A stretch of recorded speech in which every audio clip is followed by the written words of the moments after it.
संस्कृत भाषा शिक्षण में आप सबका हार्दिक स्वागत है। पूर्व पाठ में हमने आकारांत स्त्रीलिंग शब्दों के बहुवचन रूपों का अभ्यास किया। इस पाठ में अन्यविध शब्दों का द्वितीय विभक्ति रूपों की जानकारी प्राप्त करेंगे। नमो नमः। वयं पूर्वतन पाठे अकारांत आकारांत शब्दानां द्वितीया विभक्तेः बहुवचन रूपाणि ज्ञातवन्तः। इदानीं तस्मिन् विषये एव पुनरपि अभ्यासं कुर्मः। यथा अहं ग्रन्थं पठामि, अहं ग्रन्थं पठामि,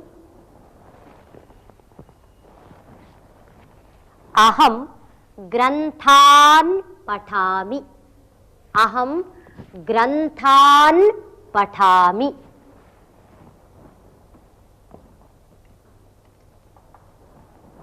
सुधाखण्डं स्वीकरोमि, सुधाखण्डान् स्वीकरोमि,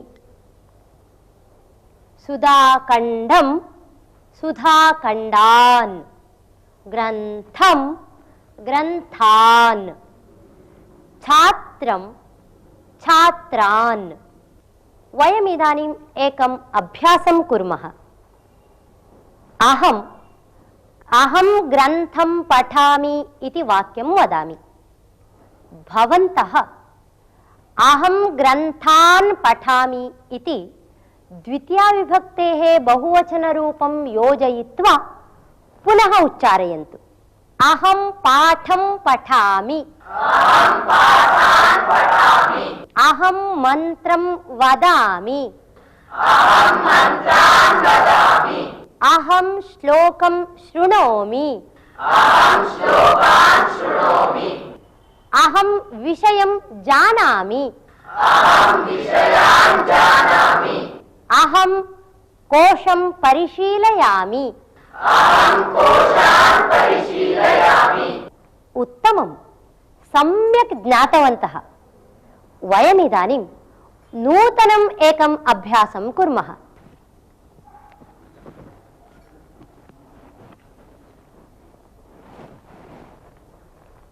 वयमिदानीम् एकं मृगालयं गच्छामः। तत्र किं किं वयं पश्यामः इति एकम् अभ्यासं कुर्मः। तत्र के के प्राणिनः सन्ति इति अत्र तेषां नामानि सन्ति। वयं कान् कान् पश्यामः इति एतस्य साहाय्येन अभ्यासं कुर्मः। यथा वयं सिंहान् पश्यामः, सिंहाः सिंहान्। भवन्तः वदन्तु। वयं सिंहान् पश्यामः।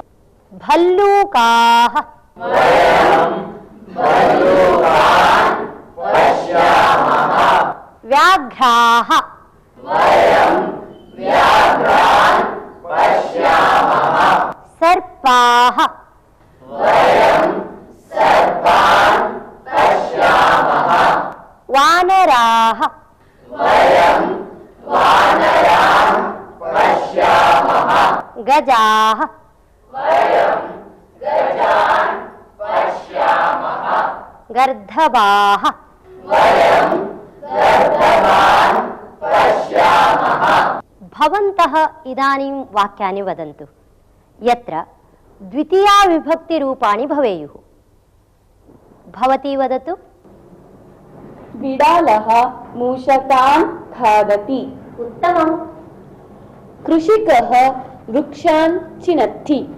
पुनः वदतु। छिनत्ति। कृषिकः वृक्षान् छिनत्ति। अहं दीपान् नयामि। उत्तमम्। अहं मोदकान् खादामि। अहं चाकलेहान् ददामि। अहं हारान् आनयामि। उत्तमम्। अहं दन्तान् प्रक्षालयामि। अहं शिक्षकान् पृच्छामि। उत्तमम्। अहं मृगान् पश्यामि। भक्तः देवान् नमति। उत्तमम्। वर्णकारः वर्णान् लेपति। लेपयति। वर्णकारः वर्णान् लेपयति। अहं श्लोकान् शृणोमि। अहम् आसन्दान् स्थापयामि। कुम्भकारः घटान् करोति। अहं सुधाखण्डान् क्रीणामि। उत्तमम्। अहं ग्रन्थान् स्थापयामि। सेवकः चषकान् प्रक्षालयति। उत्तमम्।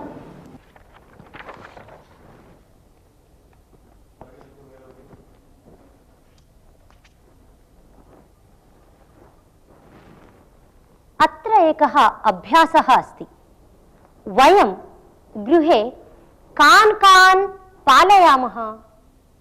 अत्र प्राणिनां नामानि सन्ति।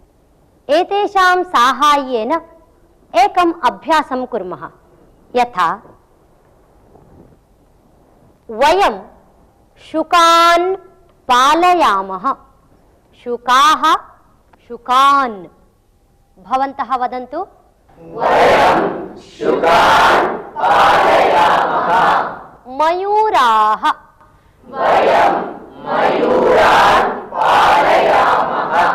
मीनाः। वयं मीनान् पालयामः। वृषभाः। वयं वृषभान् पालयामः। शशाः।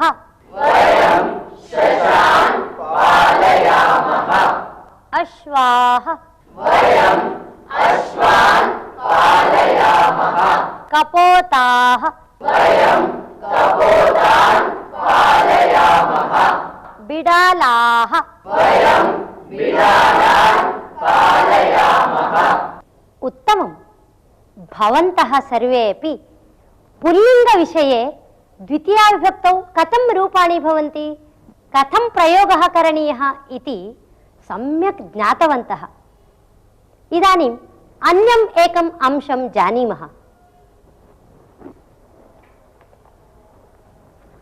ध्वनिमुद्रिकाः। ध्वनिमुद्रिकाः। अहं ध्वनिमुद्रिकाः स्थापयामि।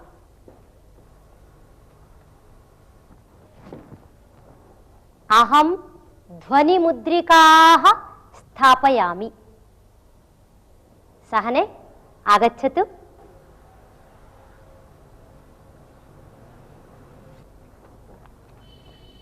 सान्द्रमुद्रिकाः। सान्द्रमुद्रिकाः नयतु। सहना काः नयति? सहना सान्द्रमुद्रिकाः नयति। उत्तमम्। अहं पठामि। पत्रिका अस्ति। अहं वार्ताः पठामि। अहं वार्ताः पठामि। अहं वार्ताः वदामि। वार्ताः वदामि। वार्तां वार्ताः। पत्रिकां वदन्तु। पत्रिकां कुञ्चिकां वाटिकां वार्तां ध्वनिमुद्रिकां सान्द्रमुद्रिकां पेटिकां। इदानीं भवन्तः एतादृशानि वाक्यानि वदन्तु। यथा अहं वार्ताः शृणोमि। वदतु। अहं ध्वनिमुद्रिकाः पश्यामि। उत्तमम्। अहं कुञ्चिकाः आनयामि। सम्पादकः विज्ञापिकाः मुद्रापयति। उत्तमं। पुनः वदतु। सम्पादकः विज्ञापिकाः मुद्रापयति। उत्तमम्। अहं पेटिकाः उद्घाटयामि। अहम् अवकरिकाः क्षिपामि। उत्तमम्। अहं सान्द्रमुद्रिकाः ददामि। समीचीनम्। अहं सान्द्रमुद्रिकाः स्वीकरोमि। अहं सान्द्रमुद्रिकाः स्थापयामि। पिता कपाटिकाः क्रीणाति। उत्तमम्। अहं मालाः आनयामि। अहं वार्तां जानामि। वार्ताः जानामि। अहं वार्ताः जानामि। अहं वाटिकाः पश्यामि। उत्तमम्। अहम् उत्पेटिकाः अलङ्करोमि। उत्तमम्। शिक्षकः पत्रिकाः ददाति। उत्तमम्। अब आप जान गए होंगे कि आकारांत स्त्रीलिंग शब्दों का द्वितीय विभक्ति बहुवचन रूप मालाः, पत्रिकाः, लताः ऐसे होते हैं। द्वितीया विभक्तौ द्विवचनमपि अस्ति। तस्य रूपाणि वयं जानीमः। यथा वार्तां, वार्ते, वार्ताः। वार्तां, वार्ते, वार्ताः। वाटिकां, वाटिके, वाटिकाः। वदन्तु। वाटिकां, वाटिके, वाटिकाः। पेटिकां, पेटिकां, पेटिके, पेटिकाः। कपाटिकां, कपाटिकां, कपाटिके, कपाटिकाः। पत्रिकां, पत्रिकां, पत्रिके, पत्रिकाः। वार्ते, पत्रिके, पेटिके इत्यादीनि द्वितीया विभक्तेः द्विवचनरूपाणि। तेषां प्रयोगः एवं भवति। यथा अहं वार्ते शृणोमि, अहं पत्रिके ददामि, अहं वाटिके गच्छामि। अहम् अङ्कनीं दर्शयामि, अङ्कनीं दर्शयामि। अङ्कनीः दर्शयामि, अङ्कनीः दर्शयामि।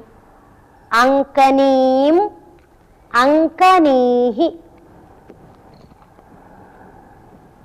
लेखनीम्, अहं लेखनीं गृह्णामि, अहं लेखनीः गृह्णामि। लेखनीः गृह्णामि। लेखनीं, लेखनीः। कूपीं, कूपीं, सखीं, घटीं, सूचीं, सूचीः, सूचीं, चालनीं, वेल्लनीं, दर्वीं, कर्तरीं, वेल्लनीं। अत्र वेल्लनीः, कर्तरीः इत्यादीनि रूपाणि द्वितीया विभक्ति बहुवचन रूपाणि।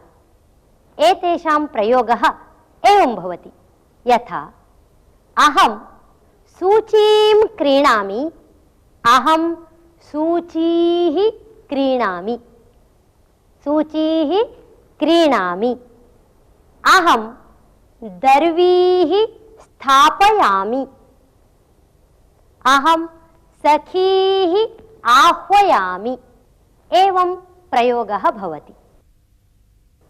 सूचीं,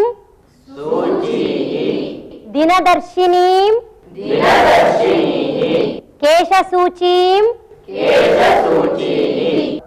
गौरी, नदी, लेखनी आदि शब्दों का बहुवचन रूप गौरीः, नदीः, लेखनीः ऐसे होते हैं।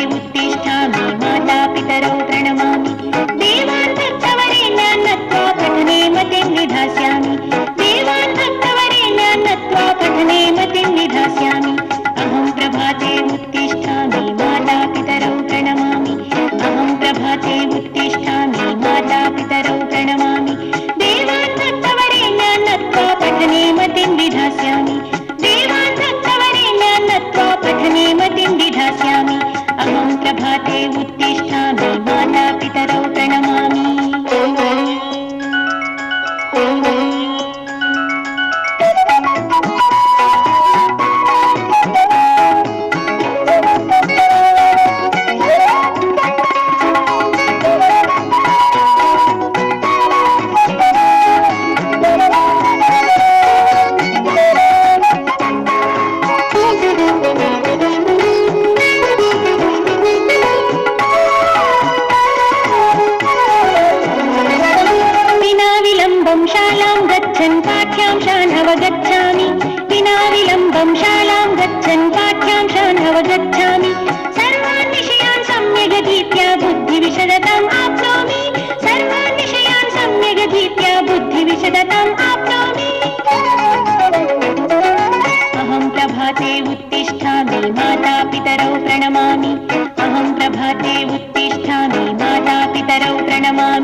वयम् इदानीम् एकं सुभाषितं शृणुमः।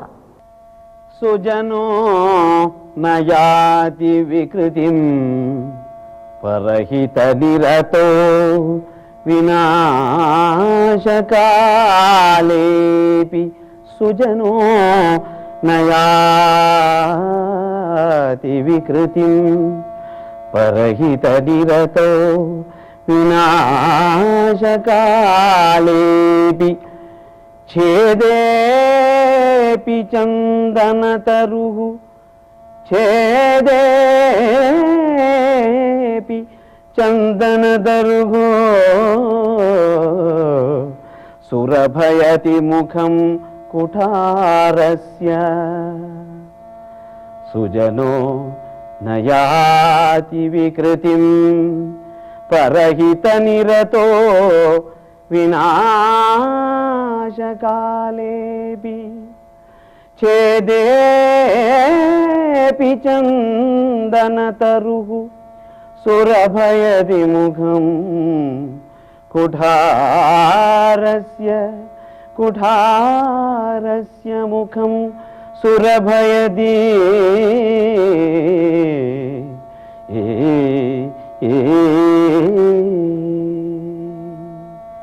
वयम् इदानीं यत् सुभाषितं श्रुतवन्तः तस्य तात्पर्यम् एवम् अस्ति। लोके तावत् मनुष्याणां स्वभावः एषः यत् यदा सः स्वयं कष्टम् अनुभवति, आपद्ग्रस्तो वा भवति, तदा सः कुपितः भवेत्, दुःखितो वा भवेत्। किन्तु सत्पुरुषाणां स्वभावः न तादृशः। ते सर्वदा परोपकारे एव निरताः सन्तः स्वस्य नाशसमये अपि कमपि विकारं न प्राप्नुवन्ति। तत् कथम् इति कविः एकेन उदाहरणेन विशदीकरोति। यथा चन्दनवृक्षः छेदनसमये अपि स्वस्य स्वभावं सहजगुणं सुगन्धं न त्यजति, अपि च छेदनार्थम् उपयुक्तं कुठारम् अपि सुगन्धयुक्तं करोति। तथैव सज्जनाः अपि स्वस्य नाशसमये अपि परोपकारबुद्धिं न त्यजन्ति। इस सुभाषित का अर्थ यह है कि परहित करने वाले सत्पुरुष अपने विनाश काल में भी किसी तरह का विकार नहीं पाता है। जैसे चंदन का पेड़ जो अपने को काटने वाले कुल्हाड़ी का मुख भी सुगंधित कर देता है। अहमिदानीम् एकां कथां कथयामि। कस्मिंश्चित् ग्रामे बहुकालपर्यन्तम् अनावृष्टिः आसीत्। भूमिः शुष्का जाता, पानजलस्य अपि अभावः जातः। तदा ग्रामीणाः सर्वे अपि दैवज्ञस्य समीपं गत्वा विचारितवन्तः। दैवज्ञः ग्रहगतिं परिशील्य न केवलम् अस्मिन् वर्षे, आगामि 3 वर्षपर्यन्तम् अपि वृष्टिः न भविष्यति इति उक्तवान्। तत् श्रुत्वा ग्रामीणाः सर्वे जीवनार्थं यत्र कुत्रापि गतवन्तः। सः ग्रामः एव निर्जनः जातः। परन्तु तस्मिन्नपि काले तस्य ग्रामस्य एकः कृषिकः तत्रैव स्थितवान् आसीत्। जलाभावे अपि सः स्वशुष्कक्षेत्रं प्रतिदिनं कर्षन् आसीत्। एकदा एकः मेघः आकाशे सञ्चरन् आसीत्। सः कृषिकं दृष्ट्वा एवम् अपृच्छत्, हे कृषिक, अत्र 3 वर्षपर्यन्तं वृष्टिः न भविष्यति इत्येषा वार्ता भवता किं न श्रुता? तेन कारणेन एव सर्वे ग्रामीणाः यत्र कुत्रापि गताः। किन्तु भवान् एकः अत्रैव स्थित्वा इदं शुष्कक्षेत्रं कर्षति, किमेतत् इति। तदा कृषिकः अवदत्, सर्वे विषयाः मया ज्ञाताः एव, किन्तु 3 वर्षं यावत् यदि अहं कृषिकार्यं न करोमि तर्हि यदा 3 वर्षानन्तरं वृष्टिः भविष्यति तदा मम कृषिकार्यं विस्मृतं भवेत्। तावता मम क्षेत्रकर्षणस्य अभ्यासः एव नष्टः भवेत्। अतः एव अस्य कार्यस्य विस्मरणपरिहारार्थम् इदानीमपि कर्षामि इति। तत् श्रुत्वा मेघः साधु साधु इति वदन् अचिन्तयत्, यदि अहं 3 वर्षं यावत् न वर्षामि, वर्षणं मयापि विस्मृतं भवेत्। अतः इदानीमेव वर्षामि इति। ततः सः झटिति सर्वान् मेघान् आहूय सर्वेपि शीघ्रं वर्षन्तु इति प्रार्थितवान्। तदा सर्वत्र सुवृष्टिः जाता। सर्वेपि ग्रामीणाः सन्तोषेण स्वक्षेत्रे कार्याणि आरब्धवन्तः। कथायाः अर्थं ज्ञातवन्तः किल? धन्यवादः। नमो नमः। इसी के साथ अब यह पाठ समाप्त होता है। अगले पाठ में हम फिर मिलेंगे। तब तक के लिए धन्यवाद।